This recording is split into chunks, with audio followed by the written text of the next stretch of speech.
On va passer à l'exemple 2. On dit, combien de termes y a-t-il dans les suites arithmétiques suivantes? Si je cherche le nombre de termes, je cherche la valeur de n. Je vais commencer avec le premier. C'est ça que je cherche. Gardons ce qu'on connaît. Je connais le premier terme, qui est moins 5. D'un terme à l'autre, je passe de moins 5 à moins 2. Ça veut dire que j'additionne 3. Puis là, ensuite, le 103, le dernier terme, c'est mon Tn. Je cherche à trouver le nombre de termes pour me rendre à 103. Je vais remplacer ce que je connais dans ma formule. Une fois que j'ai fait ça, je serai capable d'aller isoler pour trouver ma valeur de n. Là, je vais avoir 103 égale le a qui est moins 5 plus le d qui est égal à 3 multiplié par n moins 1. Là, je vais envoyer le moins 5 à la gauche. Il va devenir positif. 103 plus 5, j'ai 108. Est égal à 3 multiplié par le n moins 1. Là, ici, tu fais attention. Si tu veux, tu peux aller distribuer ta parenthèse. Mais il suffit que tu as juste le 3 multiplié par le n moins 1. Au lieu de faire cette étape-là, tu pourrais juste diviser à la gauche et à la droite par le 3. Puis le 108 divisé par 3, ça me donne 36. Puis je vais envoyer le moins 1 à la gauche, qui veut dire que la suite de l'exemple 2a, n égale à 37, il y aurait 37 termes. L'exemple B, même principe. Le a est égal à x plus 41. Le d, si on regarde de T1 à T2, les x, ça reste pareil, mais de 41 à 35, ça serait un d de moins 6. Mon Tn va être égal à x moins 7. Là, je remplace dans ma formule x moins 7 égale le a qui est x plus 41, le d qui est moins 6 multiplié par le n moins 1. Là, le x et le 41, je peux l'envoyer à la gauche. Faites attention, le 6 est multiplié par la parenthèse. Je ne peux pas faire plus 6. Donc, si j'envoie le x moins x, ça va donner 0. Mon 41 va être négatif. Moins 7, moins 41, il va me rester moins 48. Puis, il reste encore à la droite, moins 6 multiplié par le n moins 41. Je n'étais pas capable de faire plus 6, mais là maintenant, que j'ai juste une multiplication, je peux diviser par moins 6. À la droite, les moins 6 s'annulent. Il me reste n moins 1. 48, ou excuse-moi, moins 48 divisé par moins 6. 1 moins divisé par 1 moins, ça s'annule.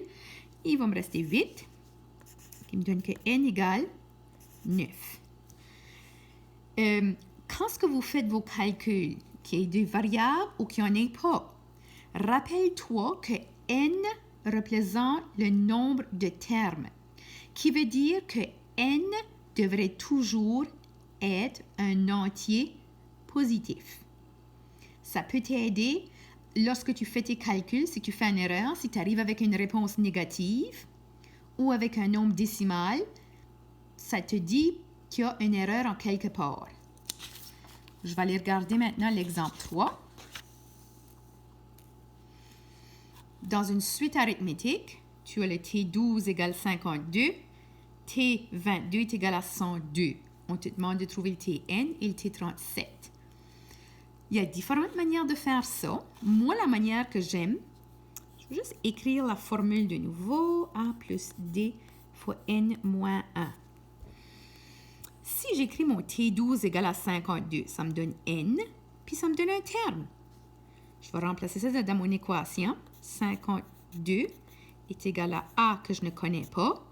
Je ne connais pas mon D non plus, mais N égale à 12. 12 moins 1, ça me donne 11. Je vais l'écrire juste en avant. J'aurai A plus 11D. Qu'est-ce que ça me donne? Ça me donne une équation. Ça me donne deux inconnus. Deux inconnus, j'ai besoin de deux équations. Je vais prendre mon deuxième terme, puis je vais faire la même chose. Comme ça, j'aurai un système. Je vais écrire la deuxième équation au-dessus. Tu vas voir pourquoi dans la minute. Le 102, c'est mon Tn, égale A plus 21D. En regardant mes deux équations, je pense que la méthode qui me demandera le moins de travail, ce serait l'élimination. Hein? Parce que je vois que les A s'éliminent facile. Je le sais que vous êtes habitué que lorsque vous éliminez, que vous aimeriez avoir un signe contraire. Mais si je prends, puis la deuxième équation, je fais une soustraction avec ça. Ou je fais une soustraction, oui. Puis là, le signe négatif, il ne faudra pas oublier qu'il sera ramené en avant de chaque terme. Donc, j'aurai 102 moins 52, 50, égale A moins A, je vais avoir 0 A, il n'y en a plus. Puis 21D moins 11D, ça me donne 10D. Je divise par 10, qui me donne que D est égal à 5. OK? Donc, aussitôt qu'on te donne deux termes non consécutifs, tu peux utiliser la méthode par élimination pour être capable de trouver l'inconnu. Là, j'ai D égale 5. Je vais remplacer dans une des deux équations, ça ne fait pas de différence laquelle, pour trouver le A. Je vais prendre celle-là avec les plus petits chiffres, les plus petits nombres. J'ai 52 égale à A plus 11 fois 5. 11 fois 5 qui me donne 55. Je l'envoie à la gauche avec mon 52. 52 moins 55, ça me donne moins 3. Là, ça revient à l'exemple 1 de tes notes. Hein? On cherche Tn et on cherche T37. Si je trouve Tn le premier, le A est moins 3, plus D égale 5, multiplié par N moins 1. Je développe 5N moins 5, qui me donne comme Tn, 5N. J'ai des termes semblables, moins 3 moins 5, qui donne moins 8. Puis ensuite, avec ça, je peux recommencer dans l'équation dès le début, ou je peux utiliser mon terme général, mon Tn, pour trouver T37. Si je cherche T37, ça veut dire que N égale à 37. Puis là, je vais aller pitonner ça à la calculatrice.